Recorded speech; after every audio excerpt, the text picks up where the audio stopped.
عزیزان گرامی، پوری دنیا دے اندر اس وقت سب تو زیادہ تعداد جن کی ہے وہ مسلمان ہیں۔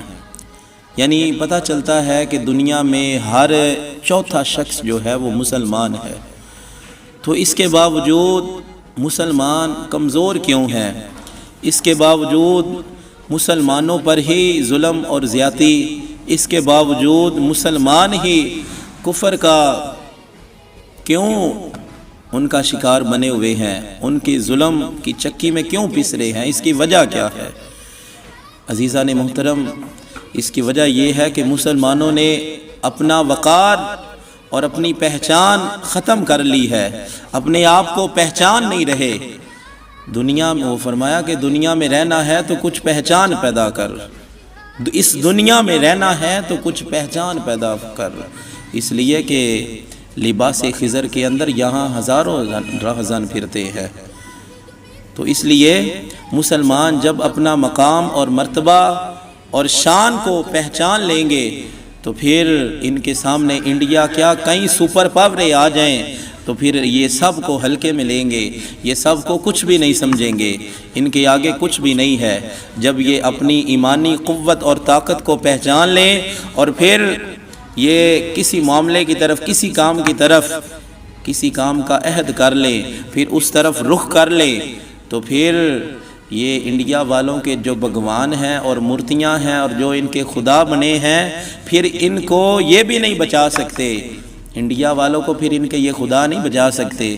اور یہ ان خداؤں کی حیثیت کیا ہے جو ان کے خدا ہیں؟ اس لیے کہ وہ تو پتھروں کے ہیں اور مٹی کے، ان کے خود کے بنائے ہوئے ہیں۔ حقیقی خالق کائنات تو اس رب کی ذات ہے کہ جس نے ان سب کو بنایا۔ اور پھر یہ ان کے خدا ہیں کیسے کہ جو ہر زمانے میں بدلے ہوتے ہیں، ہر دور میں ایک نئے انداز سے بنائے جاتے ہیں۔ تو پھر یہ جن خداؤں کے ماننے والے ہیں، یہ خدا تو نہ ہوئے۔ تو یہ انڈیا والوں کا جو علاج، اور یہ بزدل ہے، علاج بھی میں ان کا بتاتا ہوں، یہ بزدل ہیں، یہ ڈرپوک ہیں۔ جب یہ انڈیا والے اور کافر جو ہیں، کفار جب جنگ کرتے ہیں، لڑتے ہیں، تو یہ اپنے ہتھیاروں پر، ان کی بیس پر، ان کی بنیاد پر، ان کے مان پر یہ جنگ کرتے ہیں۔ انہیں پتہ ہوتا ہے کہ ہمارے پاس یہ ہتھیار ہے، ہمارے پاس یہ مضبوط ویپن ہے، ہمارے پاس یہ اسلحہ ہے، تو اس لحاظ سے یہ جنگ کرتے ہیں۔ جیسا کہ آپ کو پتہ ہے کہ جب اس سے قبل حملہ ہوا تھا تو انہوں نے کہا کہ ہمارے پاس اگر رفیل طیارہ ہوتا تو ہم پھر نکل جاتے، پھر ہم ان کے ہاتھ نہ آتے، پھر ہمیں نہ گرا سکتے۔ لیکن اس بار رفیل طیارے کو بھی پاک فوج کو سلام ہے، سلوٹ ہے کہ انہوں نے اس طیارے کو بھی گرا دیا۔ تو پھر اب یہ بے بس ہے اور یہ سوچ رہے ہیں کہ یہ کیسے ہو گیا۔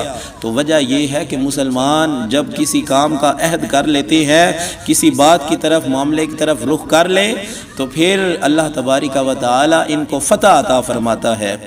اور یہ جو انڈیا والے ہیں اور کافر جتنے بھی ہیں، اگر ان کو پتہ چل جائے نا کہ مسلمانوں کے اندر جو ایمانی قوت اور طاقت ہے، تو یہ مسلمانوں کی طرف کبھی رخ نہ کرے، یہ مسلمانوں کے ساتھ جنگ کرنے کا کبھی ارادہ بھی نہ کرے۔ کافر جو ہیں وہ بزدلانہ انداز سے تو حملہ کرے گا، لیکن کبھی بظاہر سامنے آ کر حملہ نہیں کرے گا، سینے پر حملہ نہیں کرے گا، اس کی پیٹھ پیچھے حملہ کرے گا۔ اور کفار جو ہیں وہ اکیلے اکیلے کر کے مارتے ہیں۔ جب بھی وہ مسلمانوں پر حملہ کرتے ہیں، جب بھی وہ مسلم پر حملہ کرتے ہیں، تو اکیلے اکیلے کر کے کرتے ہیں، نہ کہ وہ سب پر ایک اکٹھا حملہ کرتے ہیں۔ اس لیے کہ وہ بزدل ہوتے ہیں، وہ ڈرپوک ہوتے ہیں۔ لیکن مسلمانوں کو اللہ تبارک و تعالی نے یہ قوت اور طاقت عطا فرمائی ہوتی ہے، اور ان کے اندر جذبہ جہاد ہوتا ہے کہ جب یہ اس طرف رخ کر لیں تو پھر یا ان کو مار کر آئیں گے یا خود مر کے آئیں گے۔ یعنی ان کے لیے تو دونوں اعزاز ہیں۔ اگر مار کر آتے ہیں تو فاتح بن کر آتے ہیں، عزت کے ساتھ آتے ہیں، غازی بن کر آتے ہیں۔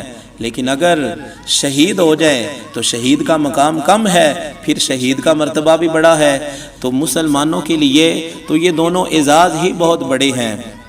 اور ان کا علاج ابو محجن ثقفی انہوں نے جو کیا، ان کا علاج اصل میں وہی ہے جنگ قادسیہ کے اندر کفار کا لاکھوں کا لشکر ہے، ان کی صفیں نہیں ٹوٹ رہی تھیں۔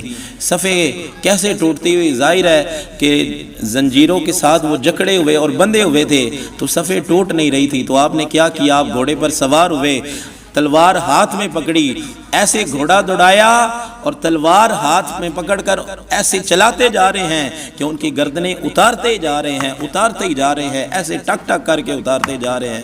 ایک صف کی ایسی گردنیں اتار دی، پھر دوسری صف کی طرف ہی ایسے رخ کیا، ان کی صفیں توڑ کر رکھ دی۔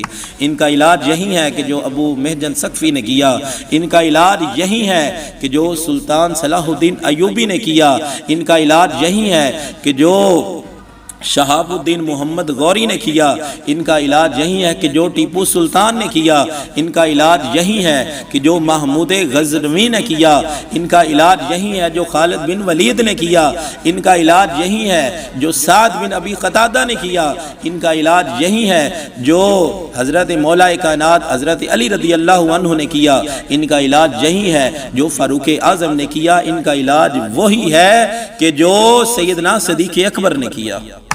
یہ جو حضور علیہ السلام کے دین کے خلاف اور مسلمانوں کے خلاف چلتے ہیں، ان کا علاج فقط ایک ہی ہے، اور وہ جنگ ہے جس کے بارے میں نبی پاک صلی اللہ تعالیٰ علیہ وسلم نے کئی ہزار سال پہلے یہ پیشن گوئی فرما دی اور صحابہ کو خوشخبری دے دی کہ ایک وقت آئے گا کہ ہند کے ساتھ تمہاری جنگ ہوگی، اور پھر ہوگا کیا کہ اللہ تبارک و تعالیٰ تمہیں فتح عطا فرمائے گا، اور اس جگہ کے کونے کونے پر میری شریعت پھیل جائے گی اور اسلام کا ہی پرچم ہر طرف لہرائے گا۔ اور پھر آقا دو عالم صلی اللہ علیہ وسلم نے یہ بھی فرمایا کہ جنگ کی تمنا نہیں کرنی، جنگ کی خواہش نہ کرنا، لیکن اگر میدان جنگ کے اندر اترنا پڑ جائے، مجبوراً تم جنگ کے اندر چلے گئے، تو فرمایا فَضَرْبَ الرِّقَابِ، پھر ان کی گردنوں پر وار کرنا، پھر ان کو کاٹ کر رکھ دینا، حتیٰ اذا اسخنتموہم، یہاں تک کہ خون ریزی ہو جائے، پھر جو مرضی ہو جائے، پھر ان کو چھوڑنا نہیں جب تک گردنوں